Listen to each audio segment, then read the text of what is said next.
कहानी की शुरुआत में हमें वर्ल्ड फेमस डॉक्टर कांजी को दिखाया जाता है। जब से उसकी छोटी बहन की डेथ एक ऐसी बीमारी से हुई जिसका कि उस समय कोई भी इलाज नहीं था, तब से उसने डिसाइड किया कि वो एक डॉक्टर बनेगा और अपना पूरा जीवन एक ऐसी दवाई बनाने में लगा देगा जो कि हर एक बीमारी को ठीक कर सके। फिर सालों तक पढ़ने के बाद कांजी एक वर्ल्ड फेमस डॉक्टर बन जाता है, जो कि अपने वादे अनुसार एक ऐसी दवाई को बनाने लग जाता है जो कि हर एक बीमारी का तोड़ हो। यहाँ पर वो कभी कभी अपने खाने पीने को भूल के ओवर टाइम करता है, जिसकी वजह से उसकी शारीरिक क्षमता बहुत ज्यादा ही कम हो जाती है। एक दिन वो ऐसे ही काम कर रहा होता है तो वो सोचता है कि मुझे कुछ देर का रेस्ट लेना चाहिए, तो फिर वो 40 मिनट का अलार्म लगा के अपने सोफे पे ही सो जाता है। 40 मिनट बीतने के बाद भी उसकी आंखें नहीं खुलती हैं। इसका मतलब ये है कि उसकी किसी वजह से डेथ हो गई है। अगले दिन जब उसकी आंखें खुलती हैं तो वो अपने आप को एक अलग ही जगह पे पाता है, जहाँ पर उसके पास एक लड़की खड़ी होती है जो कि उसे देख के बहुत ज्यादा ही खुश हो जाती है और वो उसे फामा कह रही होती है, जिसे सुन के कांजी बहुत ज्यादा ही कंफ्यूज हो जाता है और वो बाहर की दुनिया देखने के लिए अपने बेड से उतरता है। तो वो रियलाइज करता है कि उसकी बॉडी बहुत ज्यादा ही कमजोर हो चुकी है। तभी उसकी मेड उस पर चिल्लाने लगती है और कहती है कि आपको आराम करना चाहिए क्योंकि आपके ऊपर बिजली गिर गई थी, जिसकी वजह से आप कुछ दिन तक कोमा में थे। इस चीज को सुन के वो उससे कहता है कि मुझे माफ कर दो, मुझे एक्चुअली में कुछ भी याद नहीं। तो फिर वो मेड उसे एक मिरर दिखाती है जिसमें वो अपने आप को देख के बहुत ज्यादा ही हैरान हो जाता है, क्योंकि वो एक 10 साल के बच्चे की बॉडी में था जिसका नाम फामा होता है। यहाँ पर फामा सोचता है कि उसे अपनी इस लाइफ के बारे में कुछ भी याद नहीं, लेकिन उसे अपनी प्रीवियस लाइफ के बारे में पता था कि वो लास्ट टाइम सो गया था और उसके बाद जब उसकी आंखें खुलती हैं तो वो यहाँ पर था।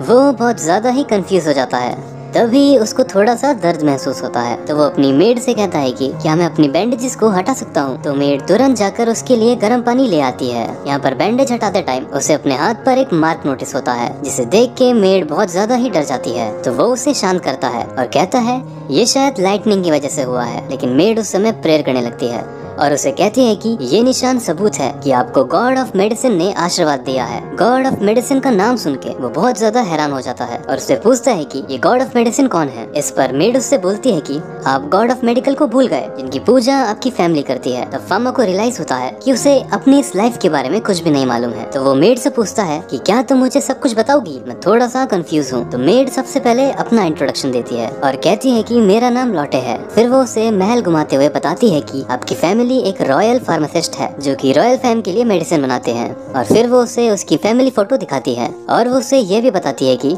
आपकी फैमिली मैजिक में भी काफी ज्यादा अच्छी है। इस चीज को सुन के फामा उसे पूछता है कि क्या मैं भी मैजिक यूज कर सकता हूँ। इस पर लॉटे घबराते हुए उससे कहती है कि अब आप ये मत कहना कि आप मैजिक भी भूल चुके हैं, अगर ऐसा हुआ तो आपको टाउन से बाहर निकाल दिया जाएगा। जिस पर फामा कहता है कि हाँ मुझे याद नहीं है। इसे सुन के वो पहले तो डरने लगती है, फिर उससे कहती है कि आप मेरे अलावा इसे किसी को भी नहीं बताएंगे। और मैं आपको एक बात बता दूं कि आप वाटर मैजिक में बहुत ज्यादा ही अच्छे थे, इसलिए अभी से आपको इसकी प्रैक्टिस करनी चाहिए। फिर हम देखते हैं कि फामा अपने रूम में बैठ के उसकी प्रैक्टिस कर रहा होता है। तभी वो अपने दिमाग में वाटर मॉलिक्यूल को इमेजिन करता है, जिससे उसके हाथ में से वाटर निकलने लगता है, जिसे देख के वो बहुत ज्यादा ही हैरान हो जाता है। अब वाटर तो निकल आता है लेकिन उसे रोकना उसे नहीं आता है, तो वो घबरा के सारे पानी को बाहर फेंक देता है और बाहर ही लॉटे खड़ी होती है जो कि देख लेती है कि फामा मैजिक यूज कर सकता है। तो वो बहुत ज्यादा ही खुश हो जाती है। यहाँ पर फामा रुकता नहीं है, वो और भी मॉलिक्यूल्स निकालने की कोशिश करता है। तो वो निकाल भी पा रहा होता है और दूसरे हाथ से उन्हें रेंज भी कर रहा होता है। तभी लॉटे उसके पास आती है और उसे उसकी लाइब्रेरी को दिखाने ले जाती है और बताती है कि यहाँ पर जितनी भी बुक्स हैं वो आप पहले ही पढ़ चुके हैं। जिनमें से वो एक बुक को उठा के पढ़ने की कोशिश करता है और सरप्राइजिंगली वो उसकी लैंग्वेज को आराम से पढ़ पा रहा होता है। इसके बाद फामा अपनी फैमिली के साथ डिनर करने जाता है, जहाँ पर उसे ठीक देख के उसके फादर उससे कहते हैं कि मुझे बहुत ज्यादा ही अच्छा लगा कि तुम ठीक हो गए, लेकिन हमने जो वादा किया था कि मैं तुमसे कुछ क्वेश्चन पूछूंगा, अब उसका टाइम आ चुका है। इस पर उसकी मदर कहती है अभी तो ये ठीक होके आया है, कुछ देर बाद पूछ लीजिएगा। जिस पर फामा कहता है कि चिंता मत कीजिए, मैं सब बता दूंगा। तो उसके फादर उससे सवाल पूछना स्टार्ट कर देते हैं, जिसका कि हमारा बंदा बखूबी जवाब दे देता है। फिर उसके फादर उससे कहते हैं कि अब तुम पूरी तरीके से ठीक हो चुके हो, तो तुम अपनी ट्रेनिंग को वापस से स्टार्ट कर सकते हो। ट्रेनिंग का नाम सुन के वो कंफ्यूज हो जाता है और सोचता है कि कौन सी ट्रेनिंग, फिर भी वो हाँ कर देता है। फिर अगले दिन फामा अपनी पर्सनल ट्यूटर एलिन से मिलता है, जो कि उसे मैजिक सिखाती है। यहाँ पर एलिन उसे देखते ही उस पर शक करने लग जाती है, क्योंकि पहले फामा उससे अच्छे से बिहेव नहीं किया करता था, लेकिन अब वो बहुत ज्यादा ही काइंड हो चुका है। तो फामा उसे बताता है कि लाइटनिंग की वजह से मेरी मेमोरी फ्रीज हो चुकी है, जिसकी वजह से मुझे कुछ ज्यादा याद नहीं है। ये सुन के एरिन शांत हो जाती है और उससे पूछती है कि डिवाइन आर्ट क्या है, पर फामा को डिवाइन आर्ट के बारे में कुछ पता ही नहीं होता है। तो एलन उसे सब कुछ बताने लगती है। इसके बाद वो उसे एक रिवर के किनारे ट्रेनिंग कराने ले जाती है, जहाँ पर वो उसे कहती है कि चलो अपनी मैजिकल स्टिक निकालो, लेकिन इसके बारे में उसे बिल्कुल भी नहीं मालूम होता है। तो वो उसे कह देता है मैं उसको लाया नहीं हूँ। तो एलन उसे अपनी मैजिक स्टिक दे देती है, लेकिन उससे पहले वो उसे एक डेमो करके दिखाती है ताकि वो उसे देख के सीख सके। फिर उस डेमो को देख के फामा ट्राई करता है और वो इतना खतरनाक मैजिक कर देता है जिसे देख के एलन बहुत ज्यादा ही घबरा जाती है और वो उसे पहले चेक करने लगती है। फिर उसके मैजिक को नापने के लिए उसके हाथ में एक टूल पकड़ा देती है जो कि मैजिक मेजर करता है। यहाँ पर जैसे ही फामा उस मैजिक टूल के अंदर अपनी माना डालने लगता है, वैसे वो मैजिक टूल टूट जाता है, जिसे देख के एलन की और ज्यादा ही फट जाती है और वो दहशत में आ जाती है, क्योंकि इतना खतरनाक मैजिक तो किसी गॉड के पास ही हो सकता है या फिर किसी डीमन के पास। फिर हम कुछ देर बाद का सीन देखते हैं जहाँ पर एलन और फामा एक बेंच पे बैठे होते हैं और यहाँ पर एलन अभी भी दहशत में होती है। तो उसे शांत करने के लिए वो उसे हंसाने की कोशिश करता है और यहाँ पर एलन हंसने भी लगती है। तभी फामा को अपनी एक एबिलिटी का पता चलता है जिसका नाम डिवाइन आई है, जिसकी मदद से वो किसी भी व्यक्ति की इंजरी के बारे में पता कर सकता है। तो वो यहाँ पर एलन को स्कैन करने लगता है और उसे पता चलता है कि एलन की आंखों में और उंगलियों में दिक्कत है। तो वो डायरेक्ट जाके उसकी उंगलियों को पकड़ लेता है और उससे कहता है कि तुम्हारे हाथों में दिक्कत है। इस पर वो हैरान होकर फामा से पूछती है कि आखिर तुम्हें कैसे पता चला। तो फामा कहता है कि मैंने अपने हाथों को यूं किया तो मुझे तुम्हारी उंगली ग्लो करते हुए दिखी। इस चीज को सुन के वो बहुत ज्यादा ही घबरा जाती है और कहती है कि ये पावर तो एक नॉर्मल इंसान के पास नहीं हो सकती, आखिर तुम कौन हो। और वो डरते हुए फामा के पास से भाग जाती है। फिर हमें अगले दिन पता चलता है कि एलन की बहुत ज्यादा ही तबीयत खराब हो जाती है, जिसकी वजह से वो आज फामा को ट्रेनिंग देने नहीं आ पाएगी। इस पर फामा के फादर फामा को एक मेडिसिन देते हैं और उससे कहते हैं कि ये तुम एलन को दे आओ। तो यहाँ पर फामा उस मेडिसिन को लेके एलन के घर पहुँच जाता है। यहाँ पर वो मेडिसिन को चेक करने लगता है तो उसे पता चलता है कि ये जो मेडिसिन है वो ज्यादा इफेक्टिव नहीं है। तो वो अपनी मैजिक की मदद से उस मेडिसिन में थोड़ी सी एनहांसमेंट कर देता है, जिससे कि एलन बहुत जल्दी ही ठीक हो जाए। तभी हम एलन को देखते हैं जो कि फामा से बचने के लिए फुल टू प्रोटेक्शन में आई होती है और वो उससे कहने लगती है कि क्या तुम मुझे मारने आए हो। इस पर फामा उसे कहता है कि नहीं, मैं तुम्हें मारने नहीं आया हूँ। तो वो अपना मास्क उतार देती है और हम देखते हैं कि सही में एलन की हालत बहुत ज्यादा ही खराब हो रही होती है। तो वो उससे पूछती है कि आखिर तुम क्या करने आए हो। फामा कहता है कि तुम बीमार हो ना, इसलिए मेरे फादर ने तुम्हारे लिए मेडिसिन भेजी है और इसमें मैंने भी कुछ एड ऑन किया है। इस चीज को सुन के एलन डर जाती है और उससे कहती है कि क्या तुमने इसमें जहर मिलाया है मुझे मारने के लिए। इस पर वो कहता है कि ऐसा कुछ भी नहीं है, तुम इसे खा लो, तुम्हें कुछ भी नहीं होगा। लेकिन एलन उसकी बात पर विश्वास नहीं करती है। तो फामा उसे समझाते हुए कहता है कि अब मेरी टीचर है, इसलिए मैं आपको नुकसान नहीं पहुंचाऊंगा, आपको मुझसे डरने की जरूरत नहीं है। और अब वो उसके हाथ में कुछ फ्लावर्स देके वहाँ से चला जाता है। उसकी इन बातों का अपनी एलन पर असर हो जाता है और वो उसे ट्रेन करने के लिए वापस से रेडी हो जाती है। फिर अगले दिन हम फामा को देखते हैं जो कि अपनी ट्रेनिंग ग्राउंड में आया होता है और वहाँ पर एलन भी आ जाती है। वो यहाँ पर भी अपने आर्मर में आई होती है और वो उससे कहती है कि वैसे तो मुझे तुम पे ट्रस्ट है, लेकिन तुम्हारा जो मैजिक है वो बहुत ज्यादा ही ताकतवर है जो कि मुझे नुकसान पहुँचा सकता है, इसलिए मैंने ये आर्मर पहना हुआ है। और वो उसे थैंक यू भी कहती है क्योंकि उसने जो मेडिसिन दी वो उसके ऊपर काम कर गई। फिर वो लोग ट्रेनिंग करते हैं जहाँ पर फामा की इनक्रेडिबल मैजिक स्किल को देख के एलन बहुत ज्यादा ही हैरान हो जाती है। अब ट्रेनिंग खत्म होने के बाद फामा अपने घर में बैठा होता है और अपनी डिवाइन आइज का यूज करके अपने सर्वेंट्स की इंजरी को देख रहा होता है। तभी वहाँ से लॉटे गुजरती है तो वो उसे भी स्कैन करता है और उसे पता चलता है कि लॉटे के हाथ में बहुत ज्यादा ही प्रॉब्लम है। तो वो डिसाइड करता है कि वो उन सारे सर्वेंट्स के लिए भी मेडिसिन बनाएगा। तो वो अपनी लैब में जाके उनके लिए अपनी मैजिक से मेडिसिन बनाने लगता है। कुछ देर बाद की मेहनत के बाद वो मेडिसिन को बना लेता है और फिर वो लॉटे के पास जाता है और इन मेडिसिन को लॉटे को दे देता है, जिसे पाके पहले तो लॉटे बहुत ज्यादा इमोशनल हो जाती है, फिर खुशी से उसे थैंक यू कहती है। फिर यहाँ पर फामा उन मेडिसिन को और भी सर्वेंट्स में बांट देता है, जिससे बाकी सर्वेंट्स को बहुत ज्यादा ही अच्छा लगता है। यहाँ पर लॉटे फामा से कहती है कि ये लोग कितने ज्यादा लकी हैं कि इन्हें एक रॉयल फैमिली फार्मासिस्ट से दवाई मिल रही है, लेकिन दुनिया में कुछ ऐसे भी लोग हैं जिन्हें की दवाइयाँ नसीब ही नहीं होती और वो लोग भुखमरी और लाचारी के कारण मारे जाते हैं। ये बात फामा के दिल में लग जाती है और वो यहाँ पर डिसाइड करता है कि वो एक ऐसी दुनिया बनाएगा जहाँ पर लोग दवाइयों की कमी से नहीं मरेंगे। फिर नेक्स्ट डे जब फामा अपनी फैमिली के साथ खाना खाने बैठता है तो वो देखता है कि डाइनिंग टेबल पर उसकी बहन मिसिंग है। तो वो अपने फादर से पूछता है कि आखिर छोटी बहन कहाँ गई।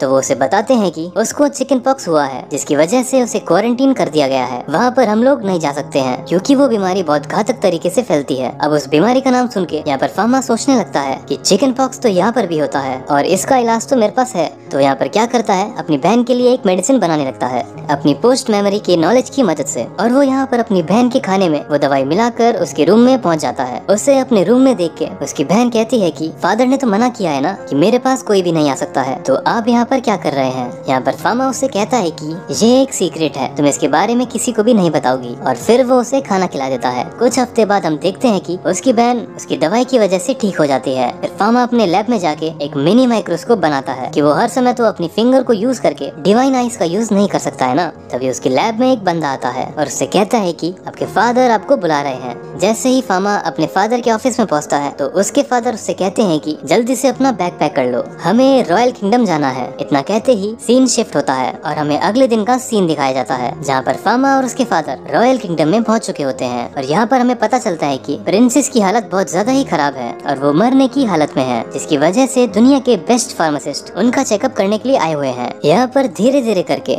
सारे फार्मासिस्ट क्वीन का चेकअप करते हैं, लेकिन उनकी बीमारी इतनी ज्यादा कॉम्प्लिकेटेड होती है कि वो सब अपने हाथ खड़े कर देते हैं कि हमसे इनका इलाज नहीं हो पाएगा। और उनमें से फामा के फादर भी होते हैं जो कि कह देते हैं कि हम इनका इलाज नहीं कर पाएंगे। तभी फामा सोचने लगता है कि आखिर ऐसी कौन सी बीमारी है जिसका कोई इलाज ही नहीं कर पा रहा है। तो वो अपनी डिवाइन आइज का यूज करके क्वीन को स्कैन करने लगता है और उसे पता चलता है कि क्वीन को तो ट्यूबरकुलोसिस है। इस डिजीज में इंसान के ऊपर कोई भी दवा काम नहीं करती है और इसके पेशेंट को सिर्फ इंजेक्शन देके बचाया जा सकता है, लेकिन इस दुनिया में तो इंजेक्शन एग्जिस्ट ही नहीं करता है। तो आखिर इन्हें बचाए कैसे, वो ये सब सोच ही रहे होते हैं कि तभी क्वीन के बच्चे बाहर से क्वीन के पास आते हैं और उसके पास आके रोते हुए कहते हैं कि मॉम आप हमें छोड़ के नहीं जा सकते, हम आपके बिना नहीं रह सकते हैं। अब उन्हें रोता हुआ देख के यहाँ पर फामा अपना कंट्रोल खो देता है और वो डायरेक्ट क्वीन के पास जाके उनसे रिक्वेस्ट करता है और कहता है कि क्या मैं आपका इलाज कर सकता हूँ, क्योंकि मेरे पास एक ऐसी दवाई है जो कि आपको ठीक कर सकती है। इस चीज को सुन के सब लोग बहुत ज्यादा ही हैरान हो जाते हैं और उससे कहते हैं कि ए लड़के क्वीन को परेशान मत करो। यही चीज उसके फादर भी कहते हैं कि फामा कोई ऐसी बेवकूफी मत करो जिसकी वजह से क्वीन को परेशानी लेनी पड़े। तभी क्वीन फामा से कहती है कि ठीक है मैं तुम्हें परमिशन देती हूँ कि तुम मेरा इलाज कर सकते हो। क्यों? क्योंकि इन सब ने तो अपने हाथ खड़े कर दिए हैं, लेकिन मेरी आखिरी उम्मीद तुम ही हो। ये सुनने के बाद फामा डायरेक्ट ही अपने लैब में पहुंच जाता है और अपने गेट को आइस मैजिक से बंद कर देता है जिससे कि कोई अंदर ना आ पाए। और फिर वो मेडिसिन बनाने लगता है। तभी बाहर उसके फादर आ जाते हैं और इसे चिल्लाते हुए कहते हैं कि फामा तुम्हें पता है ना तुम क्या कर रहे हो, अगर कुछ उल्टा सीधा हुआ तो तुम्हारे साथ बहुत बुरा हो सकता है। लेकिन फामा उनकी बातों पर बिल्कुल भी ध्यान नहीं देता है। तो उसके फादर गुस्से में आके उस गेट को तोड़ के अंदर आ जाते हैं और उससे कहते हैं कि ऐसा मत करो, लेकिन फामा उनकी बात पे ध्यान नहीं देता है और अपना काम कर रहा होता है। तो फामा के फादर फामा को रोकने के लिए उसके ऊपर आइस मैजिक से अटैक कर देते हैं, जिससे बचने के लिए फामा शील्ड लगा के उसे कैंसिल कर देता है और वो अपने बीच में एक आइस बैरियर क्रिएट कर लेता है, जिसे देख के उसके फादर बहुत ज्यादा ही हैरान हो जाते हैं और सोचने लगते हैं कि बिना मैजिकल स्टिक के अपने मैजिक को कैसे यूज किया और उससे पूछते हैं कि आखिर तुम कौन हो। तभी उनकी नजर फामा की रिसर्च डायरी पे पड़ जाती है और वो उसे खोल के पढ़ने लगते हैं और फामा से पूछते हैं कि आखिर ये सब क्या है। तो फामा उन्हें बताता है कि ये सब नई मेडिसिन के फॉर्मूले हैं। जब मैं कोमा में था तब मुझे इनके सपने आया करते थे और मैंने इन्हें याद कर लिया था। ये सब सुन के उसके फादर कहते हैं अच्छा ये बात है, मैंने तुम्हारे शोल्डर को देखा और मैं समझ चुका हूँ कि तुम्हें गॉड ऑफ मेडिसिन से आशीर्वाद मिला है, इसलिए तुम्हें ये सपने भी आ रहे हैं। ठीक है, मुझे तुम पर भरोसा है, करो अपना काम। और ये कह के वो वहाँ से चले जाते हैं। फिर फामा मेडिसिन बनाना स्टार्ट कर देता है। मेडिसिन बनाने के बाद अगले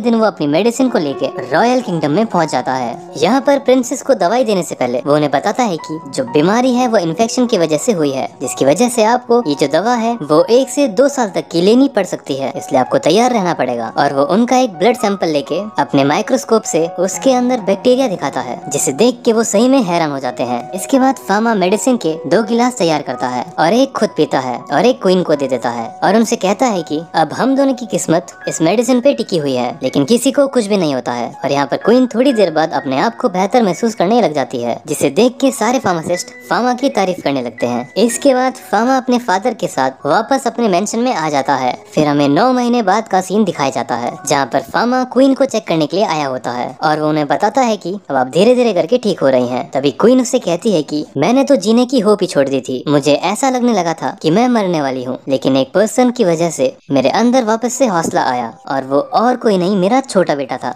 जिसने मुझे जीने की एक नई किरण दिखाई। जिसे सुन के फामा बहुत ज्यादा ही खुश होता है और उनसे जाते हुए कहता है कि ठीक है, अब आप अपना ध्यान रखिएगा और मैं यहाँ से जाता हूँ। फिर हमें अगले दिन का सीन दिखाया जाता है जहाँ पर फामा और फामा के फादर अच्छे खासे कपड़े पहन के रॉयल किंगडम में आते हैं, क्योंकि आज उन्हें क्वीन द्वारा रिस्पेक्ट दी जाने वाली होती है। यहाँ पर सबसे पहले बारी आती है फामा के फादर की। क्वीन अपने थ्रोन के सामने खड़े होकर फामा के फादर को रिस्पेक्ट देती है। फिर बारी आती है फामा की, जहाँ पर उसे भी रिस्पेक्ट मिलती है और रिस्पेक्ट के साथ साथ उसे रॉयल फार्मासिस्ट का टैग भी मिलता है। और क्वीन उससे कहती है कि अब तुम रॉयल कैपिटल में कहीं भी अपनी फार्मेसी खोल सकते हो। इस चीज को सुन के फामा बहुत ज्यादा ही खुश होता है, क्योंकि उसका सपना जो पूरा हो रहा होता है। फिर फामा अपने घर पे पहुँच के पूरी कारपेंटर की फौज को बुला लेता है ताकि वो अपनी फार्मेसी को जल्दी से जल्दी ओपन कर पाए। लेकिन वो सोच रहा होता है कि मैं अपनी फार्मेसी का नाम क्या रखूं। यहाँ पर वो बहुत ज्यादा ही दिमाग लगाता है। तभी उसके दिमाग में एक नाम आता है और वो कहता है कि हम अपनी फार्मेसी का नाम रखेंगे द पैरेलल वर्ल्ड फार्मेसी। इस नाम को सुन के सब लोग जोश में आ जाते हैं और फिर फार्मेसी का काम स्टार्ट हो जाता है। यहाँ पर सारे कारपेंटर मिलके फामा के फार्मेसी के बोर्ड को तैयार करने लगते हैं, जिसमें लिखा होता है द पैरेलल वर्ल्ड फार्मेसी।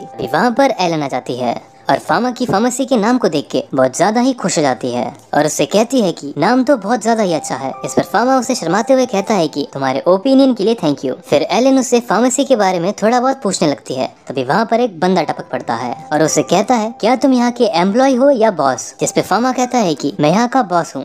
इस पे वो बड़ा हैरान होके कहता है कि ओहो, तुम तो बहुत छोटी उम्र में यहाँ के बॉस बन गए हो, लेकिन मेरे पास तुम्हारे लिए एक अच्छी खासी डील है, क्या तुम मेरे साथ कोलैब करना चाहोगे। इस पर वो कहता है कि नहीं नहीं, मुझे कोई इंटरेस्ट नहीं है, मैं तुम्हारे साथ काम नहीं करना चाहता। तो वो कहता है कि बड़ा पछताओगे, कर लो कोलैब, तुम वैसे भी इससे क्या ही कमा लोगे। तो वो कहता है कि मुझे कमाना भी क्या है, मैं सिर्फ गरीब लोगों को सस्ती दवा बांटना चाहता हूँ जिससे उनका भला हो सके। इसे सुन के वो बहुत ज्यादा ही हैरान हो जाता है और कहता है कि ऐसे तो तुम्हारी फार्मेसी डूब जाएगी, तो मैं तुम्हें बचा लूंगा, आ जाओ मेरी टीम में। लेकिन वो मना कर देता है। तभी वो मोटू फामा को फोर्स करने लग जाता है। इस पर एलन को गुस्सा आ जाता है और वो उससे कहती है कि यहाँ से भाग रहे हो या पिटोगे। तो वो मोटू एलन से अपनी बेइज्जती कराने के बाद वहाँ से चला जाता है। इसके बाद फामा अपनी फार्मेसी के अंदर आ जाता है, जहाँ पर वो देखते हैं कि फार्मेसी में सिर्फ 2 वर्कर्स हैं जो कि वो खुद ही हैं। तो वो सोचते हैं कि हमें वर्कर्स को बढ़ाना चाहिए। अभी वहाँ पर लौटे भी आ जाती है और उससे काम मांगने लगती है। वो कहती है कि मैं यहाँ पर सब कुछ कर सकती हूँ जैसे मैं घर पे करती हूँ। तो वो उसे रख लेता है। तब भी उसमें एक इंसान की कमी होती है जो कि अकाउंटेंट होता है। तो वो सोचता है कि मैं कौन से अकाउंटेंट को रखूं जो कि थोड़ा एक्सपीरियंस भी होना चाहिए। फिर वो वापस से अपने घर पे आ जाता है। वहाँ पर फामा को देखने को मिलता है कि उसके घर के जितने भी सर्वेंट्स होते हैं वो रो रहे होते हैं। तो वो सोचने लगता है कि आखिर इन सबको क्या हो गया है, ये रो क्यों रहे हैं। तभी उसे पता चलता है कि उसके फादर के जो अकाउंटेंट थे वो आज रिटायर हो रहे हैं,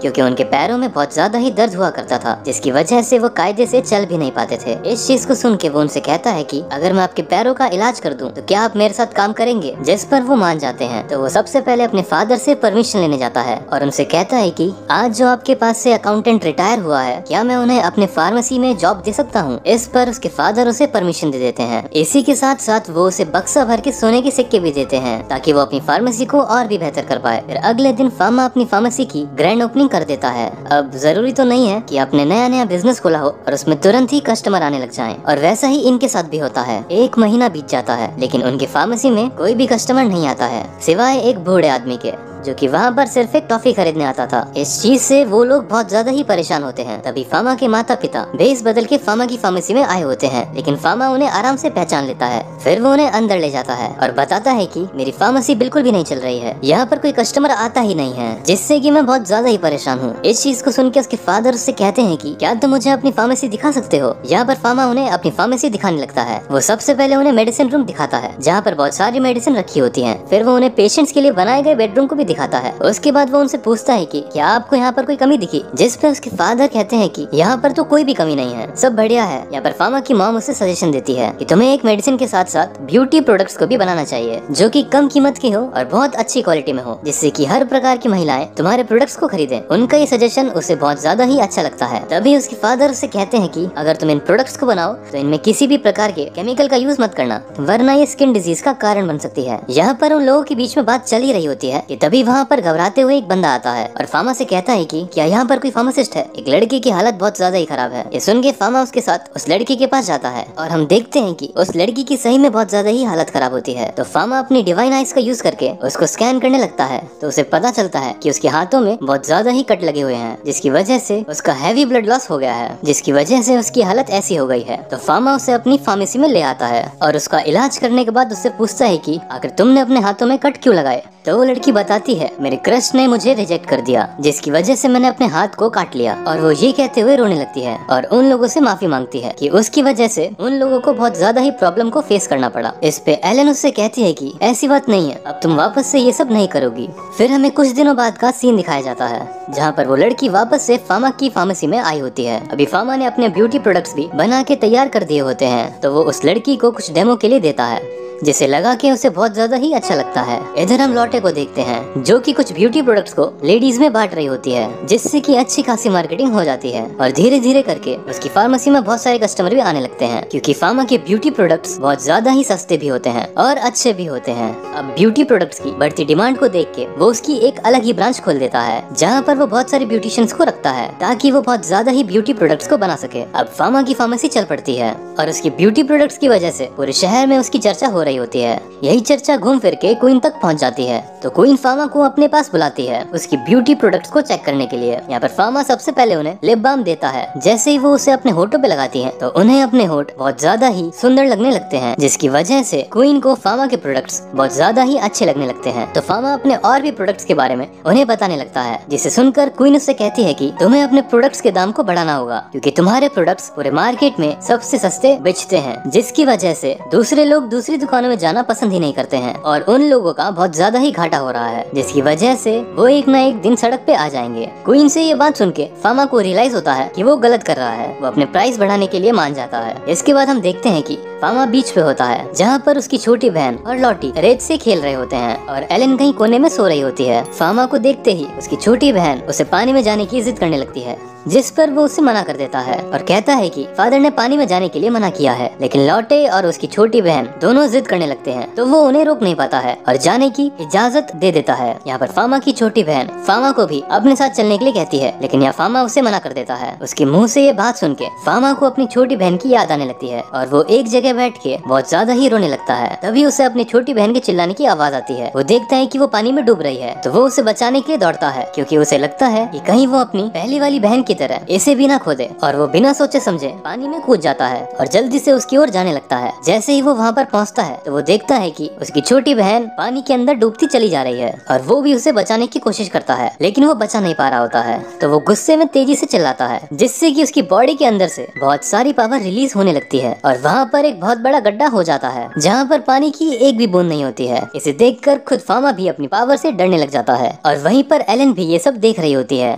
और इस पावर को देखकर एलन तो भाई बहुत ज्यादा ही हैरान हो जाती है, क्योंकि इस समय फार्मा ने नेगेटिव डिवाइन आर्ट का यूज किया था, जो कि सिर्फ एक डीमन ही कर सकता है। यहाँ पर फार्मा अपनी बहन को लेकर सही सलामत बाहर आ जाता है और वो सोचने लगता है कि शायद उसे ये सब करते हुए किसी ने भी नहीं देखा, लेकिन वो गलत था। वहीं पर एक बंदा खड़े होकर उसके इस सब कांड को देख रहा होता है और वो जल्दी से जाकर होली ग्रुप के मेंबर्स को इन सब चीजों के बारे में बता देता है। ये सब सुनने के बाद उन्हें लगता है कि शायद ये सब एक मॉन्स्टर का काम है, तो वो लोग फार्मा पे नजर रखने के लिए 2 असासिन्स को भेजते हैं। फिर हम देखते हैं कि फार्मा अपनी फार्मेसी में वापस आ जाता है, जहाँ पर 2 होली ग्रुप्स के लोग उसके ऊपर नजर रख रहे होते हैं। फिर अगले दिन जब एक सिपाही ड्यूटी से वापस आता है, तभी वो गेट खोलता है और गेट खोलते ही एक घोड़ा मिट्टी और कचड़े की सामान को लेकर फार्मेसी के अंदर घुस जाता है और वहाँ पर गंदगी फैला देता है। और ये बात जब ब्रूनो को पता चलती है तो उन्हें लगता है कि शायद कोई उनकी फैमिली को टारगेट कर रहा है। फिर अगले दिन जब फार्मा अपनी फार्मेसी में साफ सफाई करने के लिए पहुँचता है, तभी उसके कुछ पुराने कस्टमर्स आते हैं अपने क्रू के साथ और इसी के साथ शहर के कुछ लोग भी आते हैं उसकी मदद करने के लिए।